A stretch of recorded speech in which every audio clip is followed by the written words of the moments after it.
அந்த மாட்டினுடைய கழிவுகள் இருக்குல்ல, சாணம், கவுடங்க், அதுல வந்து மீத்தேன் இருக்கு. அந்த மீத்தேனை பிரிச்சுதான் நம்ம பயோகேஸ்ல பயன்படுத்துறோம். முந்தையெல்லாம் ட்ரம் வச்சிருப்பாங்க. அந்த ட்ரம் கொஞ்ச நாள் போச்சுன்னாக்கா பொத்தல் விழுந்துரும். இது வந்து காங்கிரீட். காங்கிரீட்டுங்கிறதுனால இதுல வந்து பிரச்சனைகள் கம்மி. இந்த பிளான்ட் போட்டா இப்ப இது இன்லெட். சாணி போட்டிருக்கு பாருங்க. இதுல வந்து கரைச்சிடலாம். ஆமா, இந்த சாணியை கரைச்சி விட்டுட்டோம்னா ஆட்டோமேட்டிக்கா உள்ள போயிடும். உள்ள போச்சுன்னா ஃபெர்மெண்டேஷன் ஆகுது. ஃபெர்மெண்டேஷன் ஆச்சுன்னா கேஸ் வந்து நேரா கிச்சனுக்கு போயிடுது. நம்ம கேஸ் ஸ்டவ்வுக்கு போயிடுது. இதனுடைய வேஸ்ட் சிலரி வெளில வந்துருது. இந்த சிலரி எடுத்து நம்ம மண்புழு தொட்டிக்கு பயன்படுத்திக்கிறோம். ஆக மாட்டினுடைய சாணம் நமக்கு பயோகேஸ் ஆகி கேஸ் கனெக்ஷன், கேஸ் வாங்குற செலவு மிச்சமாயிடுது. அதனுடைய வேஸ்ட் மண்புழு உர தொட்டிக்கு பயன்பட்டுடுது.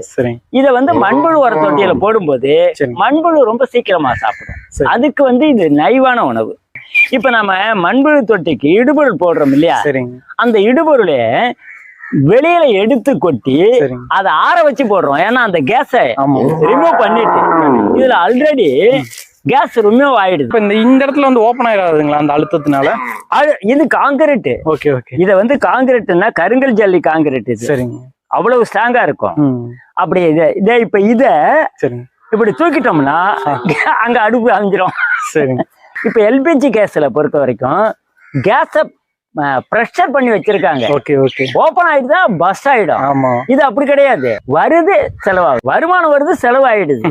அதனால இதுல வந்து வெடிக்கிறதுக்கு வேலை இல்லை. சரிங்க. இந்த பயோகேஸ பத்தி யாருனாலும் இவ்வளவு எளிமையாவும் ரொம்ப புரியும் விதத்துல, அதாவது யாருமே சொல்றவங்க அனுபவசாலியா இருந்தா படிச்சுட்டு சொல்றவங்க உண்டு, பார்த்துட்டு சொல்றவங்க உண்டு, கேட்டுட்டு சொல்றவங்க உண்டு, செய்துட்டு சொல்றவனால்தான் சுலபமாவும் புரியும்படியும் சொல்ல முடியும். இது நான் 16 வருஷமா செய்துகிட்டு இருக்கேன்ல. கண்டிப்பா. ரொம்ப நன்றிங்க.